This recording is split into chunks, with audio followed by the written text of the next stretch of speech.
La secrétaire était en retard à cause de la pluie, mais le directeur est tombé amoureux. Il y a des jours qui commencent si mal qu'on jurerait que l'univers entier est contre nous. Et c'est exactement ainsi que Camille arriva au travail ce mercredi matin. Trempée de la tête aux pieds, les cheveux sombres collés au visage, le chemisier blanc transparent à force d'eau et le cœur au bord des lèvres, parce qu'elle savait, au fond d'elle-même, que ce retard pouvait lui coûter bien plus que ce qu'elle pouvait se permettre de perdre. Elle avait 42 minutes de retard. 42. Elle avait compté. Et le pire n'était même pas la pluie qui était tombée soudainement sans le moindre avertissement, de cette façon que la pluie en province s'obstine à faire, sans demander la permission. Le pire, c'était que justement ce jour-là, ce matin précis, Monsieur Philippe avait fixé une réunion à 8 heures précises avec les directeurs de l'entreprise. Et c'était elle qui devait organiser les documents, le café, les dossiers. Elle qui était nouvelle, qui était encore en période d'essai, qui devait encore prouver qu'elle méritait d'être là. Camille poussa la porte en verre du bâtiment avec l'épaule parce que ses mains étaient occupées. L'une tenait le sac qui protégeait à peine l'ordinateur portable à l'intérieur. L'autre essayait d'essorer le bas du chemisier pour arrêter de dégoûter sur le sol blanc du hall. La réceptionniste, Chantal, la regarda avec ce mélange de pitié et d'effroi qu'on voit quand quelqu'un se présente dans un état auquel on ne s'attendait pas. « Camille, il a demandé après vous 2 fois, » murmura Chantal, inclinant la tête en direction du couloir. Camille ferma les yeux une seconde, rien qu'une seconde. Puis, elle les rouvrit et se mit à marcher. Le couloir qui menait au bureau du directeur général semblait plus long que jamais. Elle connaissait chaque pas de ce trajet. C'était 18 mètres. Elle avait compté la première semaine par pure anxiété.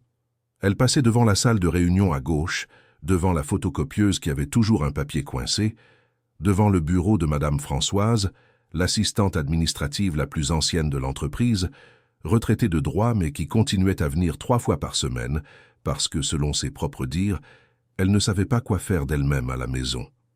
Ce fut Madame Françoise qui la vit la première. La dame avait environ 67 ans, les cheveux blancs coupés courts, des lunettes à monture rouge, qu'elle portait relevées sur le front quand elle ne lisait pas. Elle regarda Camille, la détailla de haut en bas, et au lieu de dire quoi que ce soit, elle ouvrit simplement le tiroir de son bureau et en sortit un mouchoir en tissu qu'elle plia et tendit à la jeune femme. « Allez-y, » dit la dame à voix basse, « et arrêtez de faire cette tête de condamné. » Camille la remercia du regard et poursuivit son chemin. Elle frappa à la porte du bureau de M. Philippe par 3 coups fermes, plus fermes que ce qu'elle ressentait à l'intérieur. « Entrez. » Sa voix était sèche, comme toujours quand il était concentré.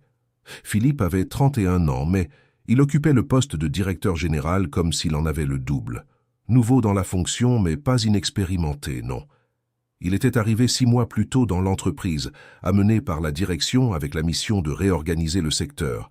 Et en 6 mois, il avait fait exactement cela.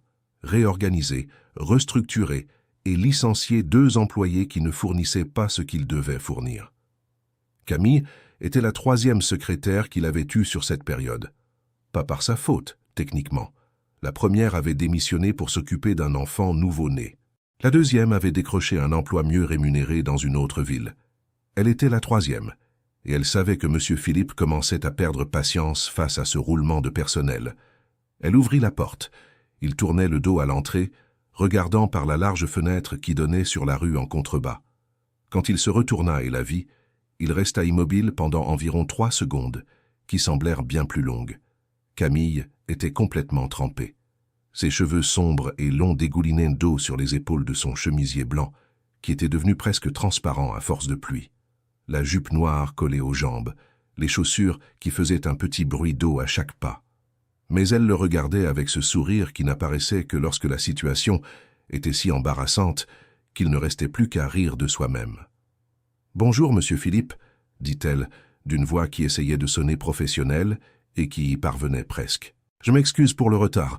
La pluie a bloqué la circulation et j'ai raté le bus et ensuite j'ai essayé de prendre un taxi, mais... » Il leva une main, lentement, pour demander le silence. Camille ferma la bouche. Philippe la regarda encore un moment, avec cette expression qu'elle n'avait pas encore appris à déchiffrer après 3 semaines de travail.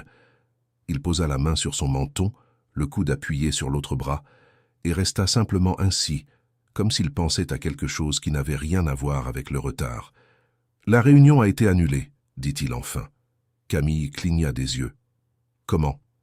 Le directeur Bernard a eu un problème familial et il a prévenu à 7h30. La réunion a été reportée à vendredi. Camille le regarda, et puis, sans pouvoir s'en empêcher, elle laissa échapper un rire. Ce genre de rire qui n'est ni de joie, ni de nervosité, mais des deux à la fois. Philippe ne rit pas. Mais quelque chose au coin de sa bouche bougea de façon très discrète. « Allez vous changer, dit-il. Il y a des vêtements de rechange dans le placard des objets trouvés. Parlez-en à Chantal. »« Oui, merci, dit-elle, et elle se retourna pour sortir. Camille. Elle s'arrêta à la porte, encore de dos. « La prochaine fois que les prévisions de pluie seront élevées, vous partez plus tôt. » Elle ne répondit pas immédiatement. Puis elle dit, tout doucement, sans se retourner, « Oui, docteur. » Et elle s'en alla. « Bon, il faut que je m'arrête une seconde ici, parce qu'à ce moment de l'histoire, on pourrait croire que tout va bien, que ce n'était qu'une frayeur, que le retard n'a rien coûté, que la vie a continué normalement. Mais non, parce que ce qui s'est passé dans cette pièce ce jour-là a planté quelque chose que tous les deux ne savaient pas encore nommer. Camille passa le reste de la matinée à travailler sur une table dans le coin, avec un ensemble emprunté qui était un peu large aux épaules, parce qu'il appartenait à une employée plus grande qu'elle. Elle organisa les documents qui étaient restés en attente, répondit aux emails qui nécessitaient une réponse, prépara les ordres du jour pour la réunion qui aurait lieu vendredi. Elle fit tout correctement, la tête baissée et l'attention redoublée, comme elle le faisait depuis son arrivée. Mais de temps en temps, sans le vouloir, elle sentait les yeux de M. Philippe de l'autre côté du couloir en verre. Madame Françoise alla chercher un café vers midi et passa devant le bureau de Camille au retour. Elle s'arrêta là, tenant sa tasse à deux mains, et dit sans détour, « Tu sais qu'il n'a jamais fait ça avant, hein ?» Camille regarda la dame. « Fait quoi ?»« Envoyer quelqu'un se changer au lieu de le renvoyer. » Madame Françoise haussa les épaules, comme si c'était un petit détail. Les deux autres qui sont arrivés en retard comme ça, il les a renvoyés le jour même. Tu es la première à qui il a dit d'aller chercher des vêtements. Camille resta un moment à regarder la tasse de la dame. Puis elle dit, « Peut-être que l'annulation de la réunion y est pour quelque chose. » Madame Françoise fit un bruit avec la bouche qui signifiait qu'elle n'y croyait pas. Et elle s'en alla sans dire un mot de plus.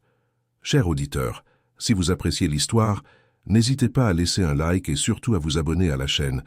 Ça aide beaucoup ceux qui débutent. Maintenant, je continue. Les jours suivants, Camille essaya de ne pas penser à ce que Madame Françoise avait dit. Elle avait des choses plus urgentes dont s'occuper. Sa mère, Monique, qui avait 64 ans et vivait seule dans un quartier de l'autre côté de la ville, traversait une période de santé compliquée. Rien de grave sur le papier.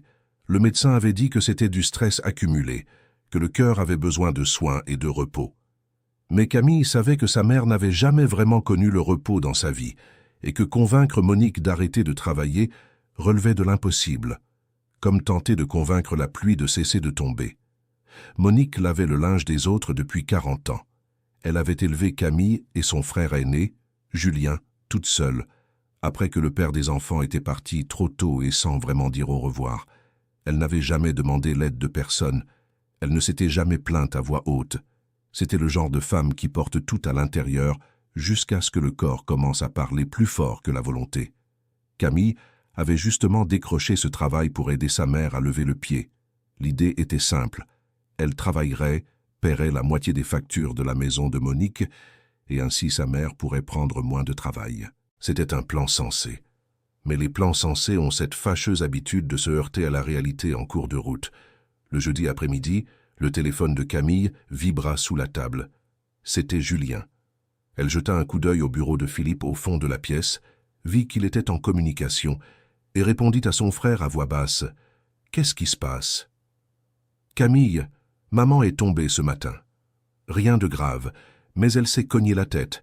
Il demande que quelqu'un reste avec elle cette nuit. » Le cœur de Camille se serra d'une façon qu'elle connaissait bien.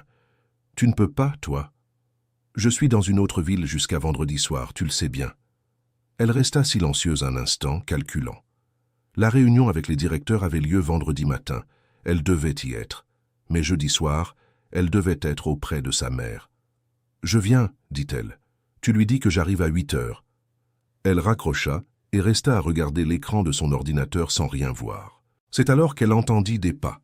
Philippe venait vers elle, une pochette à la main et une expression qu'elle apprenait encore à déchiffrer. « Tout va bien ?» demanda-t-il en s'arrêtant à côté du bureau. Camille se redressa sur sa chaise. « Tout va bien, monsieur Philippe. » Il resta planté là une seconde de plus que nécessaire, puis il posa la pochette sur le bureau. « J'ai besoin que vous regardiez ces chiffres avant demain. C'est pour la réunion. Mais pas besoin de le faire ce soir, vous pouvez venir tôt demain matin à 7h30. C'est possible, dit-elle. Il acquiesça et s'en alla. Mais à mi-chemin, il se retourna. Camille, si vous avez besoin de partir plus tôt aujourd'hui, vous pouvez y aller. Elle le regarda, surprise. Parfois, on lit le téléphone d'une façon qui montre bien qu'il se passe quelque chose, dit-il, sans aucun ton de reproche, simplement comme une remarque. Faites comme bon vous semble. Et cette fois, il partit vraiment. Camille resta à regarder l'espace vide où il se tenait un instant plus tôt, et elle sentit quelque chose bouger dans sa poitrine, qu'elle préféra ne pas identifier pour l'instant. Elle resta jusqu'à l'heure normale de fin de travail quand même. Elle ne partit que lorsque l'horloge marqua 17 heures pile, s'arrêta à la boulangerie pour prendre des gougères, qu'elle savait que sa mère aimait, puis prit le bus pour aller chez Monique, son sac sur les genoux et les pensées plus rapides que la circulation. Sa mère était allongée sur le canapé quand elle arriva, avec un petit pansement sur le front et une expression agacée que Camille connaissait bien. Monique détestait qu'on la traite comme une personne fragile. « Ce n'était pas la peine de venir, » dit la mère dès que Camille entra. « Si, ça l'était. » Camille posa les gougères sur la table et alla s'asseoir à côté d'elle. « Laisse-moi voir. »« Ça va, ma fille. C'est bête, j'ai glissé sur le tapis de la salle de bain, c'est tout. Je vais enlever ce tapis. »« Tu n'enlèveras rien du tout. Ce tapis, c'est ta grand-mère qui me l'a offert. » Camille soupira. C'était le genre de conversation qu'elle et sa mère répétèrent depuis des années, et aucune des deux ne parvenait jamais à gagner. Elle resta là jusqu'à ce que Monique s'endorme, lava la vaisselle dans l'évier, rangea les affaires, laissa un mot sur le réfrigérateur avec le numéro du médecin et l'heure à laquelle elle reviendrait vendredi soir. Au moment de partir, elle s'attarda sur le seuil un instant, regardant sa mère dormir sur le canapé. Monique avait ce visage qui vieillit joliment, plein d'histoires, de rides, que l'on ne gagne qu'après avoir vraiment vécu. Camille pensa à tout ce que cette femme avait porté seule pendant des décennies et ressentit un mélange d'admiration et de douleur qui n'a pas de nom précis. Elle ferma la porte lentement et rentra chez elle. Le vendredi matin, elle était au bureau à 7h20, 10 minutes avant l'heure convenue.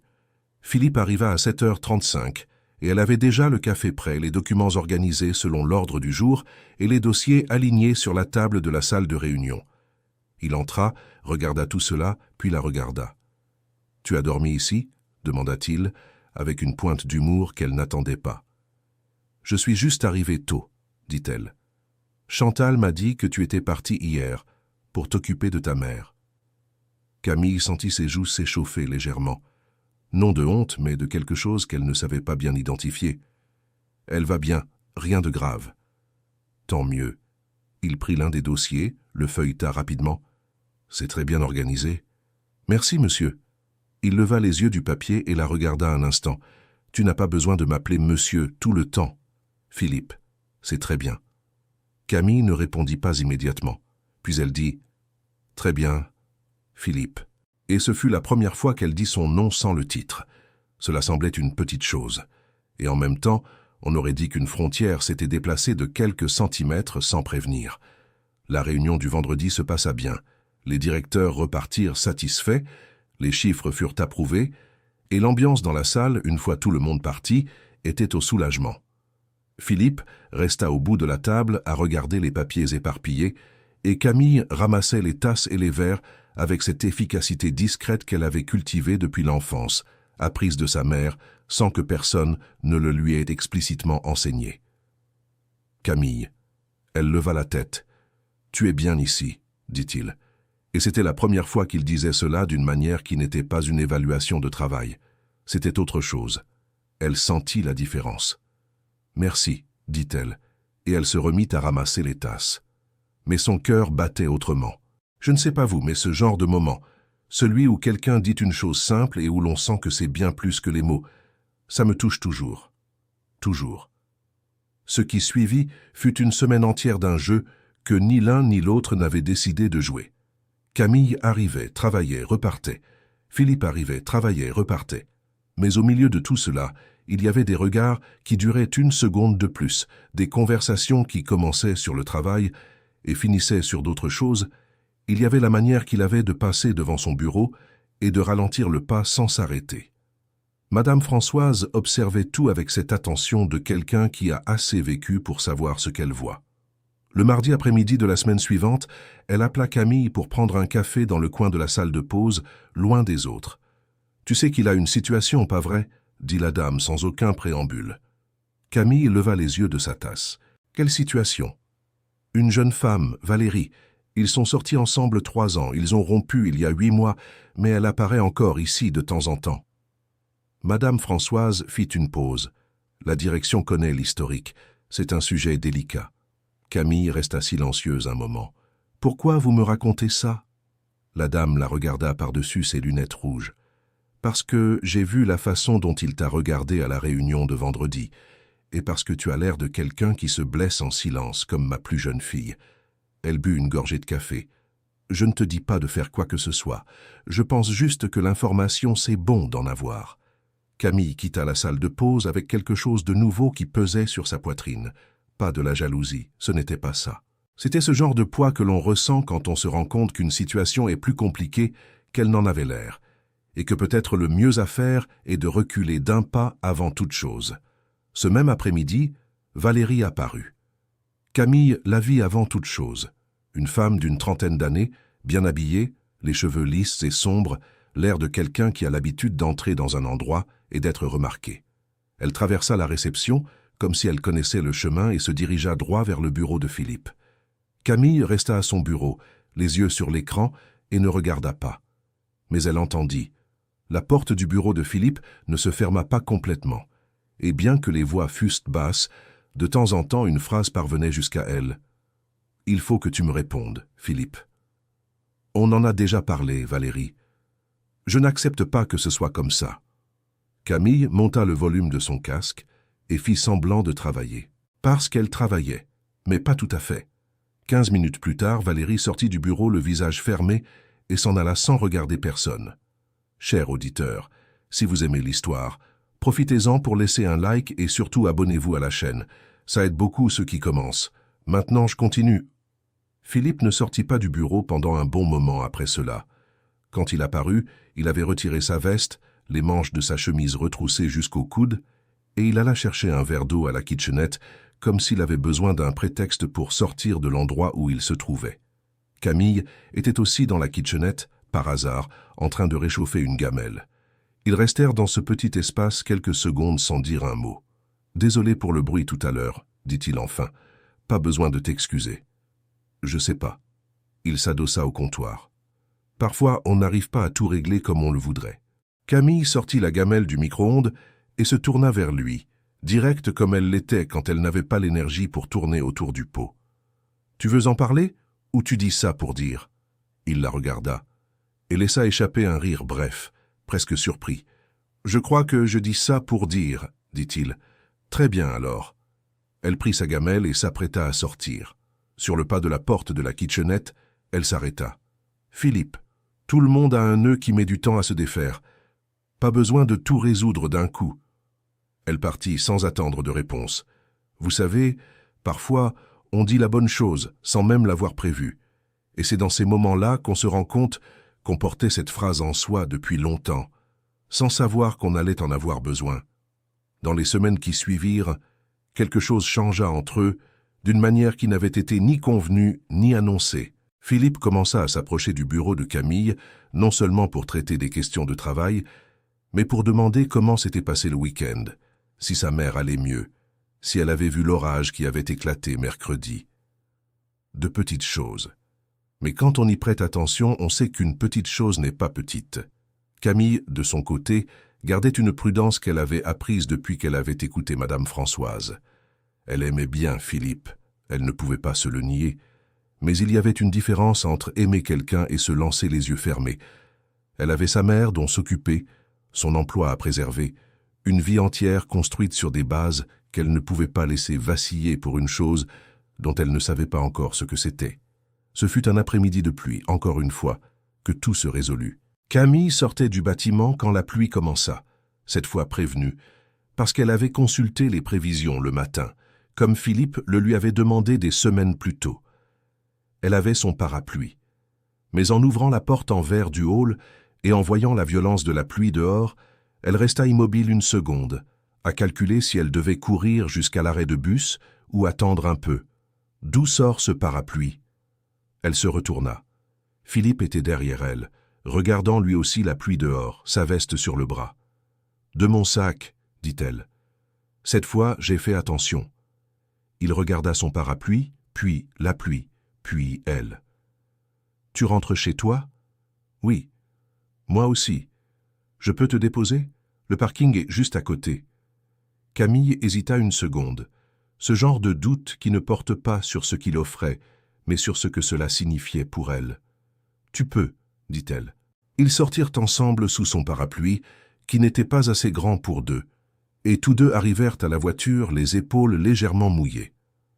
Camille pensa qu'il y avait là une belle ironie. La pluie qui avait tout gâché des semaines plus tôt les mettait à présent côte à côte sur le siège avant d'une voiture à l'arrêt, à écouter le bruit de l'eau sur le toit. Philippe resta un moment, les mains sur le volant, avant de démarrer.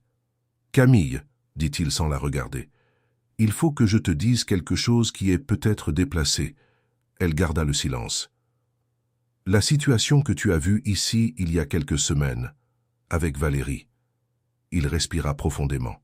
« C'est terminé depuis longtemps, d'une façon qui a mis plus de temps qu'il n'aurait fallu pour devenir clair pour nous deux. Mais c'est clair à présent. » Il tourna la tête et la regarda. « Je ne sais pas ce qui se passe ici entre nous, mais je sais qu'il se passe quelque chose. Et je n'arrive plus à faire semblant de ne pas le savoir. » Camille le regarda longuement. « Je le sais aussi, » dit-elle lentement. « Mais j'ai besoin que tu comprennes une chose à propos de moi. Parle. Je n'ai pas de place pour quelque chose qui ne mène nulle part. J'ai une mère dont je dois m'occuper, des factures à payer, un travail que je dois garder. Si tu me dis qu'il se passe quelque chose, il faut que ce soit quelque chose de réel. Ça ne peut pas devenir compliqué en cours de route. » Il resta à la regarder avec cette expression qu'elle avait appris à lire au fil des semaines. Puis il dit « Je ne suis pas du genre à faire des choses qui ne mènent nulle part. » Camille acquiesça lentement. « Alors tout va bien. » Ils restèrent silencieux un moment, la pluie battant sur le toit de la voiture, et il y avait dans ce silence quelque chose de différent de tous les silences qu'ils avaient à partager. C'était un silence qui les contenait tous les deux, Il démarra et la ramena chez elle. En chemin, ils parlèrent. Pas du travail, pas des réunions ni des documents. De la mère de Camille, de la province d'où Philippe venait, d'une petite ville au bord d'une rivière où il avait grandi et qui apparaissait parfois dans ses rêves. De Madame Françoise, qui avait travaillé dans l'entreprise pendant plus de 30 ans et qui, selon Philippe, connaissait chaque boulon de l'endroit. De choses simples que les gens se racontent quand ils commencent à vraiment apprendre à se connaître. Quand il s'arrêta devant l'immeuble de Camille, la pluie s'était réduite à une fine bruine. « Merci de m'avoir ramené, » dit-elle. « De rien. » Il garda les mains sur le volant. « Camille, je peux t'appeler ce week-end. » Elle ouvrit la portière, descendit, se tourna vers lui, la main sur la poignée, et dit « Tu peux. » Puis, elle referma la portière. Elle entra dans l'immeuble en sachant qu'elle souriait d'une façon qui n'arrive que lorsqu'on ne peut pas cacher à son propre visage ce que l'on ressent à l'intérieur. Et dans l'ascenseur, en regardant son reflet dans la porte de métal poli, les cheveux légèrement humides sur les bords à cause du parapluie, elle pensa que parfois la vie choisit les moments les plus tordus pour commencer à avoir du sens. Philippe appela le samedi. Ils parlèrent pendant 2h30. La semaine suivante, Madame Françoise arriva au travail, posa ses lunettes rouges sur le front comme elle le faisait toujours, et alla chercher un café. En chemin, elle passa devant le bureau de Camille, qui tapait sur son clavier avec une légèreté qui n'était pas là auparavant. La dame s'arrêta, regarda, puis s'en alla sans rien dire. Mais elle souriait. Elle avait déjà vu cette histoire, sous d'autres formes, chez d'autres personnes, Elle savait comment elle commence. Et elle savait, par son expérience de plus de 6 décennies dans ce monde, que lorsqu'elle commence ainsi, avec honnêteté et les pieds sur terre, elle a beaucoup plus de chances de bien finir. Monique, la mère de Camille, entendit parler de Philippe quelques semaines plus tard. Camille est allée chez sa mère un dimanche avec une quiche au poulet qu'elle avait appris à faire dans son enfance, et elle a tout raconté pendant que les deux épluchèrent des pommes de terre dans la cuisine, assises sur de petits tabourets en bois comme quand Camille était enfant. Monique a tout écouté sans l'interrompre. Puis elle est restée un moment en silence, en regardant la pomme de terre dans sa main. « Il te traite avec respect ?» a demandé la mère. « Oui, » a dit Camille. « Tu te sens en sécurité ?»« Je me sens en sécurité. » Monique a acquiescé, lentement. « Alors c'est bien, ma fille. » Et après un instant, avec cette façon qu'elle avait de dire les choses importantes comme au passage, comme si c'était des choses banales, tu méritais ça depuis longtemps. Camille a senti sa gorge se serrer d'une bonne façon. Le genre de serrement qui n'est pas une douleur, c'est quelque chose qui déborde parce que ça ne tient plus. Elle a posé la pomme de terre dans la bassine et a pris sa mère dans ses bras. Monique a reçu ce câlin avec cette façon qu'ont les mères de nous tenir, ferme et douce à la fois, comme si elle savait exactement la taille de ce dont on a besoin. Dehors, le dimanche était calme et ensoleillé, et Camille a pensé à ce matin de pluie, quelques semaines plus tôt, quand elle était arrivée trempée et gênée avec 42 minutes de retard, convaincue que ce jour serait le pire de sa vie dans ce nouveau travail, et comment parfois la vie réserve les plus beaux commencements pour les jours où on s'y attend le moins. Fin de l'histoire. Cette histoire m'a touché à un endroit que je n'attendais pas. Il y a quelque chose de très vrai là-dedans, cette idée qu'on essaie parfois tellement de se protéger qu'on oublie de laisser de la place pour ce qui peut être bon. Camille ne s'est pas jetée à l'eau. Elle y est allée avec prudence, les pieds sur terre, sans renoncer à qui elle était. Et je crois que c'est pour ça que ça a marché. Dites-nous ce que vous avez pensé de cette histoire et d'où vous nous regardez. Pensez-vous que Camille a bien fait d'être aussi directe avec Philippe? Serait-ce difficile d'avoir ce courage? Laissez vos commentaires, on lit tout avec attention. Merci beaucoup pour votre fidélité. N'oubliez pas le pouce bleu et surtout de vous abonner à la chaîne pour ne pas rater les prochaines histoires.